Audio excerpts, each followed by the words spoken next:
Assalamualaikum warahmatullahi wabarakatuh. Halo, nama saya Nadif Pradipta Hermawan. Saya dari Teknik Geofisika. Saya hari ini akan mempresentasikan tentang Earth Revealed atau tentang geologi fisik pada buku Earth Revealed. Nah, sebelum itu saya akan menjelaskan agenda atau table of contents yang akan saya jelaskan. Eh, Yaitu ada 11 part. Tapi pada penjelasan ini saya akan menjelaskan dua topik yaitu Introducing Geology atau pengenalan terhadap pengenalan geologi dan Earth's Interior and Geophysical Properties. Jadi ini saya akan menjelaskan dua topik ini, pengenalan geologi sama interior bumi dan properti-properti geofisika. Nah, pertama saya akan menjelaskan chapter pertama yaitu Introducing Geology. Nah, mengapa sih kita tuh membutuhkan geologi? Karena eh, sebagai manusia kita tuh membutuhkan beberapa hal-hal untuk beberapa hal pokok hal pokok untuk hidup. Contohnya dari makanan, eh, tempat tinggal dan tempat makan. Nah, dengan pembelajaran geologi itu kita bisa tuh belajar eh, lingkungan kita untuk memperbaiki kehidupan kita. Jadi kalau dengan belajar geologi kita tuh bisa belajar sekitar kita, isi bumi. Nah, setelah kita bisa belajar geologi, kita tuh bisa mengolah bahan-bahan yang di sekitar kita untuk mencari uh, yang dapat menunjang kehidupan kita. Selain belajar untuk kehidupan kita, kita juga bisa belajar geologi itu untuk menghindari hal-hal seperti kayak uh, geologi geological hazard atau hazard-hazard geologi seperti gempa bumi, tsunami. Dengan mempelajari hal-hal tersebut dari hazard-hazard itu tersebut, kita tuh bisa cari cara-cara di mana kita tuh bisa terselamatkan dari itu. Nah, yang kedua yaitu menyediakan hal-hal yang kita butuhkan. Nah, untuk jadinya tuh banyak dari kehidupan kita itu terbuat dari untuk kehidupan kita itu selain kehidupan itu tuh kita butuh bahan-bahan bahan-bahan. Nah, bahan-bahan ini itu terbuat dari bumi kan. Nah, dengan kita belajar geologi, kita tuh bisa belajar atau seisi bumi. Nah, di sini tuh kita dapat mengolah-olah bahan yang dalam bumi. Misalnya, kalau misalnya pada foto itu ada sebuah pensil. Nah, pensil ini terbuat dari banyak hal. Dari misalnya dari paling atas itu penghapusnya. Penghapusnya itu terbuat dari eh, petroleum atau minyak. Sehingga terus bawahnya itu ada batangnya. Itu itu terbuat dari besi dan ujung dari pensil itu pakai menggunakan graphite. Nah, hal-hal ini itu tuh kita tuh dapatnya itu dari isi bumi. Nah, karena itu uh, geolo mempelajari geologi itu sangat sangat sangat amat berguna. Kemudian itu melindungi lingkungan. Nah, setelah pengolahan dari slide sebelumnya, nah kita tuh membutuhkan barang-barang yang dalam bumi kan. Nah, sehingga uh, ini tuh perlu pengeboran atau pemanfaatan lingkungan. Nah, kalau kita tidak memikirkan lingkungan, nah lingkungan kita itu dapat rusak, sehingga itu bisa menyebabkan menyebabkan hal-hal seperti limbah dan lain-lain. Karena beberapa hal seperti besi itu tidak terbarukan dan membutuhkan waktu yang lama untuk membuat lagi atau diproduksi lagi oleh bumi sendiri. Nah, berikutnya itu menghindar bencana geologi. Nah, dengan mempelajari geologi, kita tuh juga bisa menghindar bencana geologi seperti tsunami, eh, longsor ataupun gempa bumi. Nah, dengan mempelajari itu kita bisa tahu penyebabnya, kedua, dan kita bisa tahu cara mencegah mencegah dari hal-hal tersebut. Kita tidak bisa kita tuh bisa kayak sebelum setelah sebuah gempa bumi yang berada di air tercatat, nah kita tuh bisa menghimbau ke daerah-daerah yang yang akan dikenain untuk evakuasi secepatnya, misal seperti itu. Nah, ini di foto ini ada foto tsunami. Nah, ini adalah contoh lagi, letusan gunung Merapi seperti gempa bumi dan tsunami merupakan hasil dari pelepasan energi mendadak bumi. Mereka bisa berbahaya, namun biaya terbesar bukanlah apa yang dikenakan banyak orang. Baik puing-puing vulkanik yang jatuh maupun air lava tidak sefatal aliran piroklastik atau aliran lumpur vulkanik. Nah, ini juga contoh dari hazard-hazard geologi, bencana geologi. Nah, kemudian itu memahami sekitar kita. Ada beberapa pertanyaan tuh yang akan muncul kalau kita memahami sekitar. Contohnya, mengapa ada lapis-lapisan di batuan yang terpapar di tebing-tebing? Mengapa puncaknya begitu bergigi? Mengapa ada gletser di lembah yang terpahat ke dalam gunung?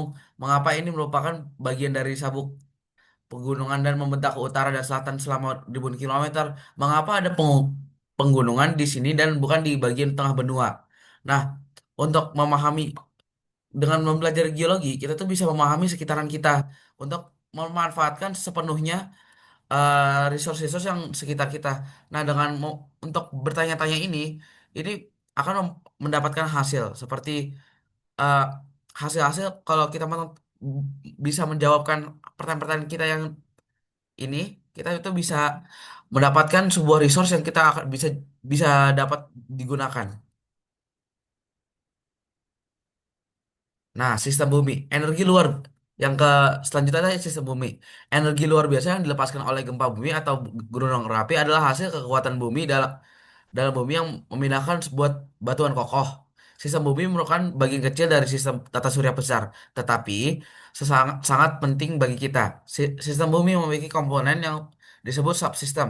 Komponen ini dikenal sebagai sistem bumi atau sfera yang meliputi atmosfer, hidrosfer, biosfer, dan geosfer.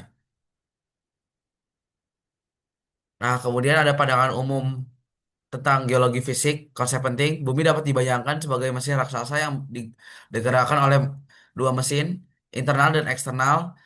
Ini mesin ini adalah mesin panas. Kalau internal itu terbuat dari inti bumi konveksi, yang di mana air panas, yang bagian panas itu akan selalu mendorong ke atas, sedangkan yang dingin itu akan mendorong ke bawah se-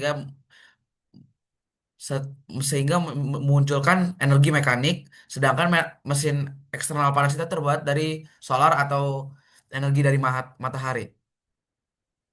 Nah, proses internal bagian mesin panas bekerja. Nah, seperti apa yang sudah kau jelaskan, mesin panas internal bumi bekerja karena material panas yang ringan dari bumi bergerak perlahan, perlahan ke atas menuju permukaan yang dingin.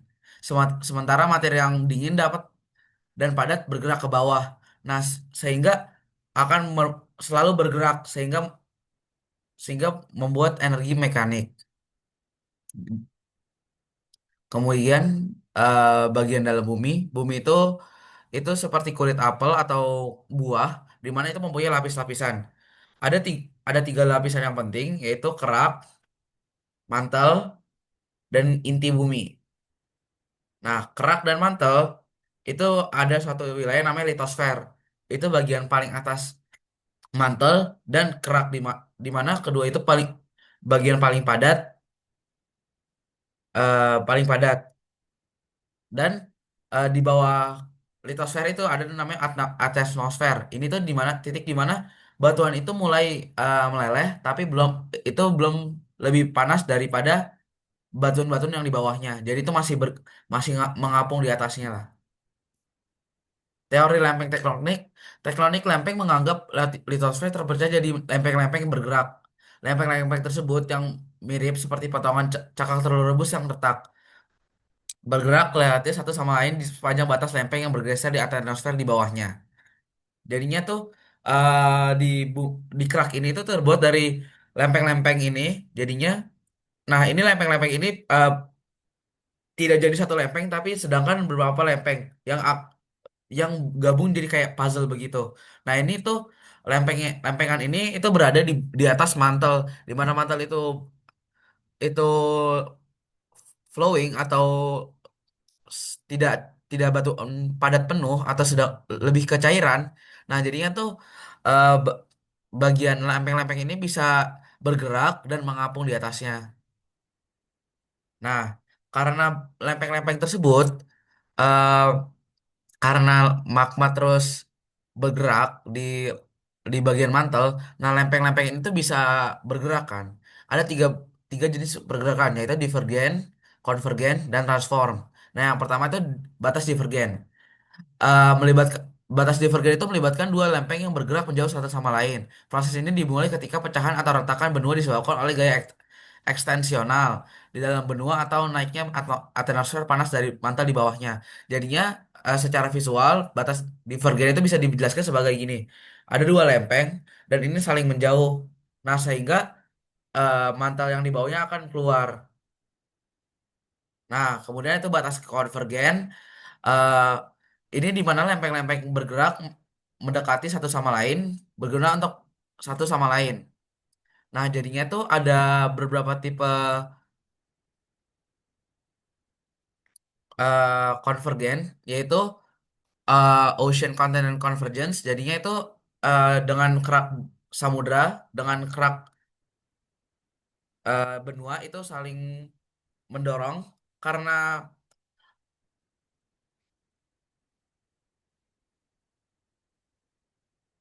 jadinya tuh kalau untuk ocean continent convergence itu karena eh konti- benua kerak benua itu lebih boyan, lebih dan kurang dense daripada kerak samudra itu akan menurun dan kerak samudra itu di atasnya. Atau ini tuh kerak benua, ini kerak samudra jadi ya, pas dorong itu satu itu akan ke bawah. Kemudian ada konvergen antara samudra-samudra dan antara benua-benua. Nah, kemudian ada samudra nih yang setelah saya jelaskan, samudra-samudra jika kedua lempeng yang bertabrakan adalah lempeng samudra, lempeng yang lebih padat akan menyelam di bawahnya yang kurang di bawah yang kurang padat. Jadi setelah seperti apa yang dijelaskan, satu akan menurun, satu akan menaik ke atas. Dan benua-benua, jika kedua lempeng yang bertabrakan benua lempeng, proses deformasi geologis yang cukup berbeda terjadi di atas batas lempeng. Jadinya kalau benua-benua itu bisa dapat dijelaskan seperti kayak gini. Jadi kedua lempeng itu akan saling tabrakan dan bisa jadi membuat struktur-struktur geologi yang baru. Nah, yang pergerakan terakhir itu batas transform. Nah, transform boundary ini atau sorry, batas transform terjadi ketika adanya gesekan horizontal antara dua lempeng. Lempeng tersebut tidak menjauh atau mendekat. Jadinya tuh dari dua lempeng ini akan bergerak secara horizontal begini.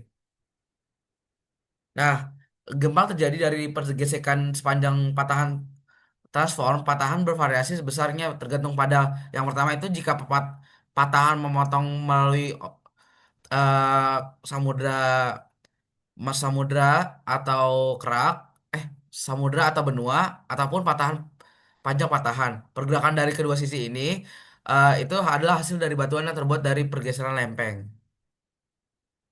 Nah, proses permukaan mesin eksternal bumi setelah yang dijelaskan sebelumnya, mesin panas eksternal bumi itu adalah eh, solar atau dari matahari. Kekuatan tektonik dapat menekan batuan kerak yang sebelumnya dataran di sepanjang batas konvergen yang menaikkan bagian di atas permukaan laut. Sebagian kerak juga dapat menaik karena kesesuaian isostatik. Nah, isostatik ini hal yang kita harus pelajari yaitu gerakan vertikal bagian-bagian bumi untuk mencapai keseimbangan atau equilibrium. Jadi bisa lihat ini fotonya. Nah, waktu geologi itu berbeda dengan waktu manusia. Di mana waktu manusia kita bilang sebentar itu yaitu bisa dapat menjelaskan itu bisa 4 detik yang lalu, 5 detik yang lalu atau 10 detik yang lalu. Namun, maaf, namun waktu geologi itu butuh ribuan ataupun jutaan miliaran tahun. Jadi kita bisa bilang untuk sebentar ya bagi waktu geologi itu bisa membutuhkan 4 miliaran tahun untuk terjadi. Nah, kita bisa lihat di chart sebelah sini, kita bisa lihat uh, hi- humanoid yang paling paling awal itu muncul pada 4 miliar tahun yang lalu. Tetapi 60 sebelum-sebelumnya itu muncul seperti mamalia, dinosaurus. Makanya itu manusia dan tidak dinosaurus itu tidak pernah ketemu. Soalnya eh, sesuai perkiraan dinosaurus itu mulai dari 251 tahun yang lalu, sedangkan mamalia itu baru 4 miliar tahun yang lalu.